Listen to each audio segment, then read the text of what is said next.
channel. I am Crystal and I'm so glad that you're here. So today's video is going to be about HGTV kind of. So prior to buying my home, I was an HGTV DIY network junkie. I watched it religiously every single day, all day if I could. So after I purchased my home, oddly, I have not really watched it since. I guess since I know how things go with purchasing a home, I'm kind of not as interested in the channels anymore. So I wanted to talk about a few things that I learned in my own home buying process that I didn't learn from HGTV or didn't hear about on HGTV whatsoever.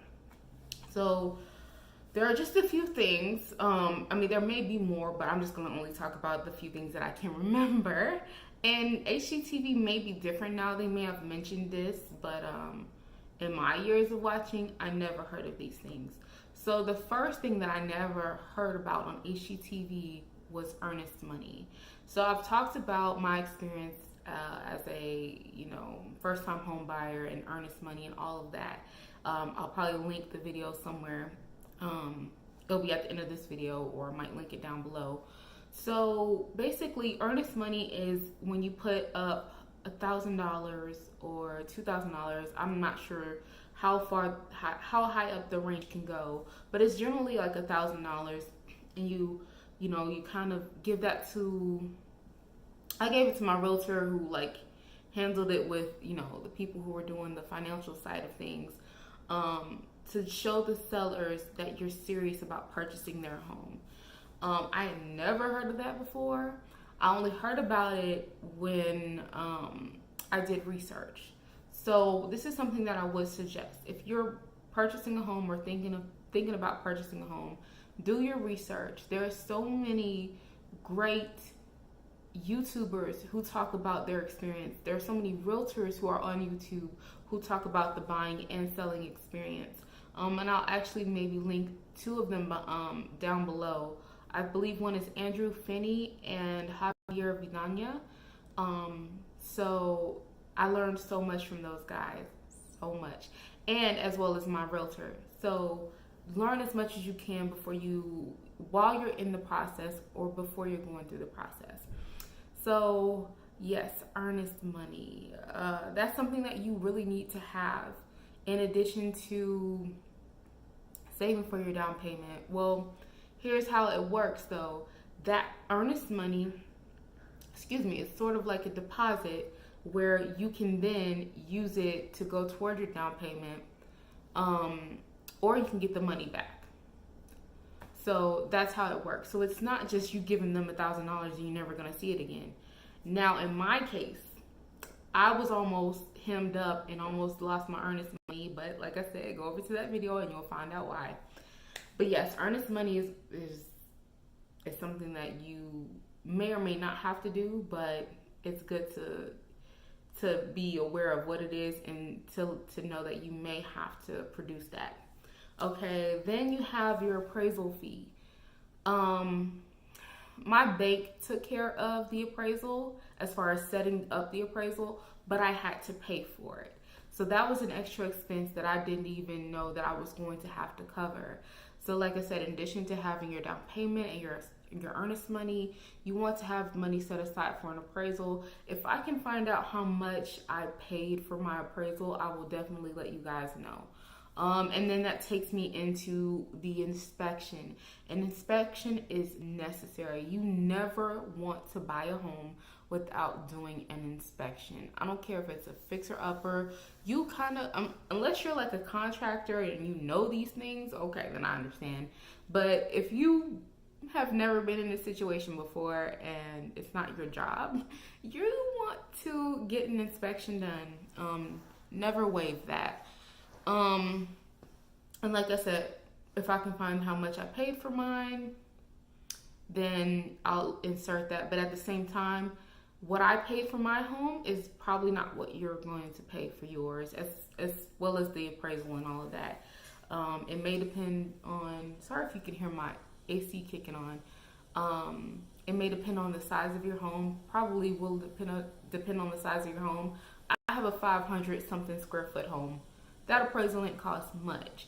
I also don't have an attic. I don't have a basement. So there are other factors. I really hope that that's not gonna pick up on camera. Like, really AC unit. So yeah, so the appraisal, the earnest money, and the inspection money. Whew, okay. So the next thing that I didn't really understand from watching HGTV was, okay, now mind you, I might have been a little dumb. I ain't gonna lie, I was probably a little dumb about this. But it always seemed that these people, they would get approved for, let's say they got approved for $250,000, right? And everybody's trying to stay under budget, which I completely understand. So let's say if their home cost them $230,000, they're $20,000 under budget. I assumed that you would get to keep that extra money that you didn't spend in that loan, and you could use it to furnish your home or update the home when you move in. That's not how that works. That's not how any of this works. Like, I came in way under budget for my home. I didn't get to keep that extra money. I was approved for about maybe $136,000. My home cost me $115,000, but like I said, I had down payment assistance, so roughly $105,000. I didn't get to keep $30,000. I wish. This house would be well updated and completely furnished. Yeah, that doesn't happen. So that's something that I was definitely like misinformed about, but I don't know. I wish they would kind of like state, like, you don't get to keep all the money if you come under budget. Like, that just doesn't happen. Okay, so the third thing that I never learned from HGTV. Now, when you watch like House Hunters or something, and you hear the buyer say that they've been approved for an FHA loan, and you really hear FHA loan, and it's like so popular and all those things. What you don't really know is that some communities, some properties won't accept FHA loans. Yeah, I didn't get an FHA loan because I think I found out about that, but I also qualified for a conventional loan, which is the more general type of loan to get. So I was like, okay, I'll just go with that because it has the least amount of stipulations and all those things. So luckily, I was able to get a conventional loan and didn't have to worry about that. Conventional loans are just more widely accepted. But yes, there are some properties that will not accept FHA loans, and I think that is something that people need to be aware of before they like go out there and like, oh, I need an FHA loan. If you can get a conventional loan, I'll probably suggest that. But hey, I'm just a buyer. I'm not a financial planner or like a lender or anything like that. So I would say check with your lender on what you can be approved for and make your decision. But yes, those are that's not really 3 things. It's like 5 things. 5 things that I didn't learn from HGTV when in the buying process. So thank you guys so much for watching. That's it for today, and I can't wait to see you guys in the next video.